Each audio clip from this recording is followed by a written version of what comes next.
সুনামগঞ্জ সীমান্তে ৬১ লাখ টাকার দুম্বা ছাগল আটক করেছে ৪৮ BGB. Border guard Bangladesh Sylhet সেক্টরের অধীনস্থ সিলেট ব্যাটালিয়ন ৪৮ বিজিবি এর অভিযানে সুনামগঞ্জের সীমান্ত এলাকা থেকে ভারতীয় ২৮টি দুম্বা ও ৩৭টি রাম ছাগল আটক করা হয়েছে।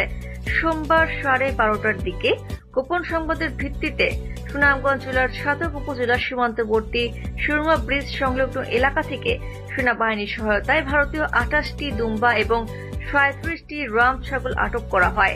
আটককৃত দুম্বা এবং ছাগলের আনুমানিক বাজার মূল্য ৬১,২০,০০০ টাকা বলে জানায় বিজিবি।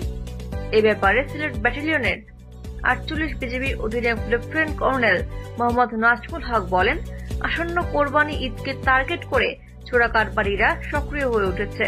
সেজন্য চোরাই পথে এ সকল পশু ভারত হতে পাচারের মাধ্যমে বাংলাদেশে নিয়ে আসে বলে ধারণা করা হচ্ছে।